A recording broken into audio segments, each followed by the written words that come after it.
अस्सलाम वालेकुम dear students, second year के तमाम बच्चों को चैनल पे वेलकम। जैसा कि आप लोगों का बायोलॉजी का पेपर होने जा रहा है कल, और सेकंड एनुअल में इम्प्रूवमेंट और सप्ली वाले दोनों तरह के स्टूडेंट्स अपीयर होते हैं, लेकिन मेजॉरिटी जो स्टूडेंट्स होते हैं वो होते हैं जी इम्प्रूवमेंट वाले।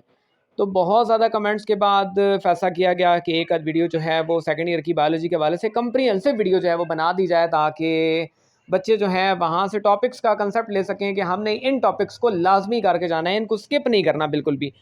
तो आपको पता है कि ओल्ड सिलेबस होने जा रहा है, ये बिल्कुल ख़त्म होने जा रहा है, ये बुक चेंज हो चुकी है, लेकिन फिर भी आप लोगों की पुरज़ोर फरमाइश पे ये है जी टॉपिक्स की लिस्ट जो कि चैप्टर वाइज हमने मुरतब की है। तो इसमें सबसे पहले हमारे पास रेस्पिरेटरी सरफेस है, उसकी प्रॉपर्टीज़ आपके पास हैं शॉर्ट क्वेश्चन के लिए बहुत ज़्यादा important.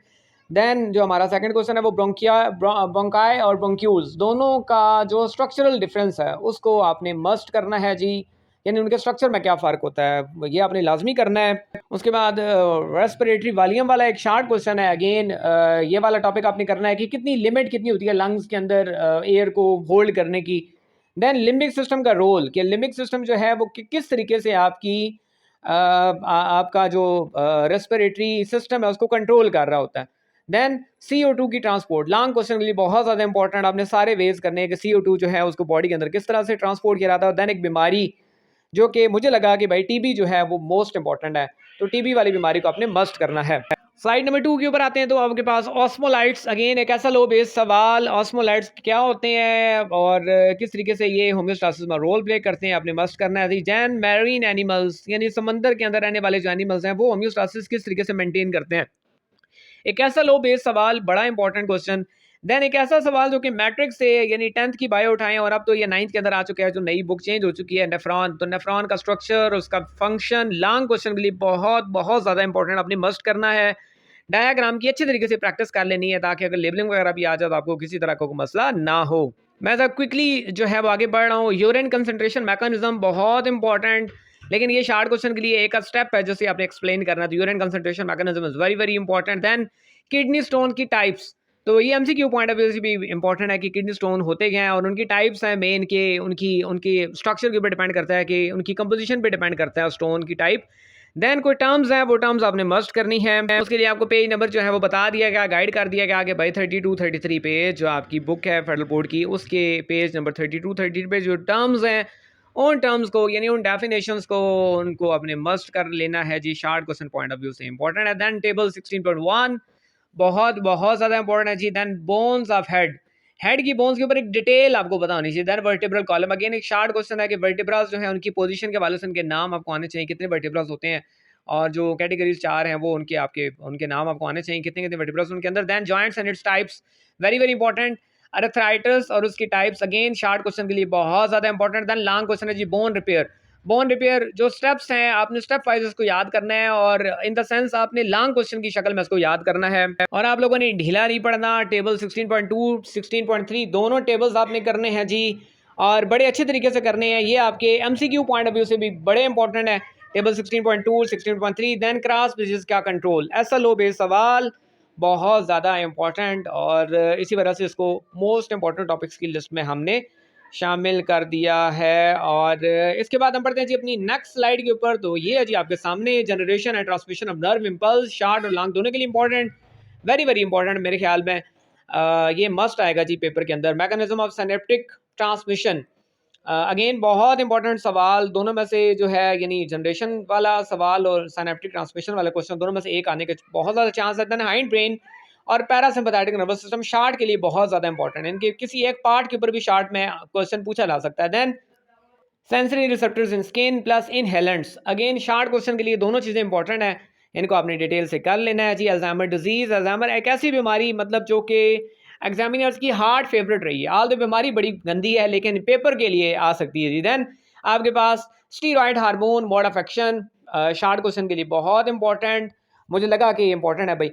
Table 18.1 is very very important जी, इसको आपने डिटेल से करना है, टेबल आपने मस्ट याद करना है जी। और ग्लैंड जो मैंने आप लोगों के लिए पिक किया, that is pituitary, pancreas, adrenal, तीनों शॉर्ट लॉन्ग दोनों के लिए इंपॉर्टेंट, बहुत ज़्यादा इंपॉर्टेंट है, आपने इनको इसी सेंस में करना है। और ये 3 ग्लैंड्स अगर आप कर लें तो आपकी ग्लैंड्स वाला पोर्शन ऑलमोस्ट कवर हो जाता है। लेकिन अगेन अगेन कह रहा हूँ कि भाई जो बच्चे इंप्रूवमेंट के लिए जा रहे हैं वो उन्होंने कोई चीज़ नहीं छोड़नी, उन्होंने इन टॉपिक्स को तो मस्ट करना है, उन्होंने कोई टॉपिक नहीं छोड़ना, पूरी बुक उन्होंने करनी है। Negative feedback mechanism is very very important. और सप्ली वाले बच्चे तो चले इन टॉपिक से उनका गुजारा हो सकता है, आराम सुकून से सप्ली क्लियर हो सकती है, लेकिन जो इंप्रूवमेंट वाले बच्चे हैं भाई, नो कंप्रोमाइज। टैक्सेस और रिफ्लेक्सेस दोनों शार्ट क्वेश्चन बहुत ज़्यादा इंपॉर्टेंट है जी, शार्ट क्वेश्चन के लिए ही इंपॉर्टेंट है। देन आपका इम्प्रिंटिंग है, लेटेंट और इनसाइट लर्निंग। ये नोट आ सकता है, नोट अब किस शक्ल में आएगा, दो टॉपिक्स आ सकते हैं किसी एक, मतलब दोनों के ऊपर नोट अलग अलग से लॉन्ग में आने के चांसेस हैं। अल्ट्रिज्म जी लॉन्ग क्वेश्चन के लिए इंपॉर्टेंट है, और शॉर्ट में भी पूछा जा सकता है कोई डेफिनेशन या इस तरह का कुछ सवाल, लेकिन मेरा माइंड क्लिक कर रहा है कि भाई ये सवाल आ सकता है। देन टर्म्स हैं जिस तरह सर्केडियन रिदम्स हैं और इस तरह कुछ और टर्म्स हैं, आपने मस्ट कर लेनी है जी। नेक्स्ट स्लाइड हमारे पास आ चुकी है, that is male reproductive system का हार्मोनल कंट्रोल। बड़ा इंपॉर्टेंट सवाल। मेंस्ट्रुअल साइकिल 6 to 14 डेज वाला जो आपका है टॉपिक है, वो बहुत ज़्यादा इंपॉर्टेंट है। दैन फीमेल्स के अंदर इनफर्टिलिटी के जो प्रॉब्लम्स हैं, उन प्रॉब्लम्स की लिस्ट और उनकी वजूहत। IVF, मुझे लग रहा है कि भाई IVF जो है वो इसके ऊपर नोट एग्जामिनर जो है वो पूछ सकता है। देन मोरूला और ब्लास्टूला स्टेज बहुत ज़्यादा इंपॉर्टेंट। अगेन डेवलपमेंट वाला चैप्टर मेरी इस चैप्टर से नहीं बनती भाई, मुश्किल चैप्टर है, नो डाउट मुश्किल चैप्टर है, समझाना मुश्किल है इसको, इसलिए कुछ टॉपिक्स को मैंने यहाँ सेलेक्ट किया। Organogenesis very very important. Then second trimester जो है वो इंपॉर्टेंट है, लेबर प्रोसेस जो है उसके अंदर डिफरेंट हार्मोन्स का रोल बहुत इंपॉर्टेंट। देन ट्विन्स वाला टॉपिक, तो ट्विन्स वाला एक ऐसा टॉपिक है जो कि शार्ट क्वेश्चन के लिए बड़ा फेवरेट है, तो शार्ट क्वेश्चंस में ये ट्विन्स वाला टॉपिक जो है वो आ सकता है। Then limitation of independent assortment, ये जो लॉ ऑफ इंडिपेंडेंट असार्टमेंट उसकी लिमिटेशंस, इस तरह के सवाल एग्जामिनर उठाता है जो मतलब जो क्लिक करते हैं इस तरह से, थोड़ा सा रूटीन से हट के होते हैं। इनकम्प्लीट एंड कोडोमिनेंस बहुत ज़्यादा दफ़ा रिपीट हो चुका है, अगेन इस दफ़ा चांस है। देन बीमारी है जी एरेथ्रोब्लास्टोसिस फर्टाइलिस, बहुत इंपॉर्टेंट, लॉन्ग क्वेश्चन के लिए इंपॉर्टेंट है जी। Epistasis with example, SLO based सवाल आ सकता है, बड़ा ही इंपॉर्टेंट। एपिस्टासिस के बारे में पेपर में कोई ना कोई चीज़ भाई लाजमी पूछी जाएगी, इसके बगैर गुजारा नहीं है। देन मॉर्गन्स एक्सपेरिमेंट बहुत ज़्यादा important. Then WZ type of sex determination, मुझे कमेंट में भी लाजमी बताना चाहिए। इनहेरिटेंस मेरा तो हार्ड फेवरेट है, आई लव इनहेरिटेंस वाला चैप्टर, बहुत इंपॉर्टेंट, और इसको मैं कहता हूँ कि पेडिग्रीज और इस तरह के बनाना बड़ा आसान काम है। सेक्स लिंक्ड इनहेरिटेंस, खासतौर पे कलर ब्लाइंडनेस जो है वो है इंपॉर्टेंट लग रहा है मुझे। देन नेक्स्ट हम मूव करते हैं DNA वाले टॉपिक चैप्टर के ऊपर, structure of chromosome, short MCQs important. Hershey and chase का एक्सपेरिमेंट, भाई अब है तो एक्सपेरिमेंट, है तो प्रैक्टिकल, लेकिन थ्योरी के अंदर दिया हुआ है, टॉपिक इंपॉर्टेंट है। DNA replication very very important, long question या शार्ट क्वेश्चन के हवाले से कोई बीच में कोई चीज़ पिक कर सकता है एग्जामिनर, बहुत इंपॉर्टेंट, बिल्कुल स्किप नहीं कर सकते उस टॉपिक को। Post transcriptional modification very very important, short question point of view, MCQs बहुत ज़्यादा इंपॉर्टेंट है, कहीं ना कहीं से चीज़ पूछी जाएगी, टॉपिक को स्किप नहीं करना, कल पछताएंगे। देन आपके पास टर्मिनेशन ऑफ ट्रांसलेशन, तो ट्रांसलेशन भाई पूरा टॉपिक इंपॉर्टेंट है, करें तो लाजमी, लेकिन टर्मिनेशन वाला तो मस्ट कर लेना। जीन एक्सप्रेशन की रेगुलेशन बहुत इंपॉर्टेंट, म्यूटेशन का डिटेल करें, म्यूटेशन के यूजेस क्या हैं, मैं वही बता रहा हूँ कि हट के ज़रा, तो म्यूटेशन के यूजेस बड़े इंपॉर्टेंट है। और देन दो टॉपिक्स, टर्नर सिंड्रोम और PKU बहुत इंपॉर्टेंट है भाई, नो डाउट नहीं स्किप कर सकते आप इन टॉपिक्स को। देन अल्फ्रेड रुसेल वेल्स की कंट्रीब्यूशन, एवोल्यूशन जो थ्योरी बनी थी उसमें क्या कंट्रीब्यूशन है, इंपॉर्टेंट है। न्यू डार्विनिज्म इंपॉर्टेंट है। एविडेंसेस ऑफ एवोल्यूशन मस्ट करने, अब स्किप नहीं करना। जेनेटिक ड्रिफ्ट के अंदर दो टॉपिक हैं जी, बोटलनेक और फाउंडर इफेक्ट, बताया हुआ है कि 90% चांस है कि दोनों में से कोई एक आएगा, बहुत ज़्यादा चांसेस हैं। Then speciation very very very important, लेकिन इसमें पैरा पैट्रिक मुझे लग रहा है, मेरा माइंड कह रहा है कि भाई पैरा पैट्रिक जो है ना वो थोड़ी सी ज़्यादा इंपॉर्टेंट है, अब पता नहीं क्यों, लेकिन पेपर के अंदर चांसेस हैं इंशाल्लाह। Then nitrogen cycle, nitrogen fixation, दोनों टॉपिक इंपॉर्टेंट है जी। जीर आर्च सक्सेशन आपको पता है कि भाई इसके बारे में सवाल ना हो तो पेपर का मज़ा नहीं आता, तो लाजमी आएगा। ग्लोबल वार्मिंग 6, 7, 8 से पढ़ते आ जाए, आ भी गया तो भाई अपने आप से अब लिख सकते हैं, कोई मसला कोई नहीं है। कन्वेंशनल एनर्जी सोर्सेज अगेन एक जनरल टॉपिक है, और इसको आपने एक दफ़ा गो थ्रू लाजमी कर लेना है। देन आपके पास आता है जी रिस्ट्रिक्शन एंडोन्यूक्लियोसिस एंजाइम, आपका short question point of view से बड़ा इंपॉर्टेंट पॉइंट।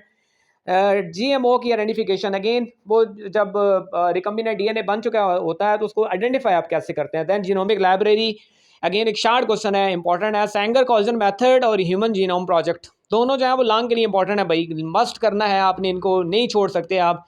और सिस्टिक फाइब्रोसिस, बीमारियां तो पेपर में आनी ही आनी है, लेकिन ये पता नहीं क्यों हर दफ़ा मैं कहता हूँ कि भाई सिस्टिक फाइब्रोसिस इंपॉर्टेंट है। देन आपके पास लास्ट चैप्टर है इंपॉर्टेंस ऑफ वैक्सीन, वैक्सीन की इंपॉर्टेंस वाला क्वेश्चन बड़ा इंपॉर्टेंट है। देन 2 टर्म्स हैं आपके पास, एक्लिमेटाइजेशन और हेट्रोसिस, दोनों टर्म्स जो हैं बच्चों के हट के हैं ज़रा पेपर पॉइंट ऑफ व्यू से इंपॉर्टेंट। और एंड पे एक जनरल सा टॉपिक है, role of microbes in energy production. ये वाला शार्ट क्वेश्चन भी आपने मस्ट करना है। Best wishes for your paper और दुआ में याद रखिएगा। अल्लाह हाफिज़।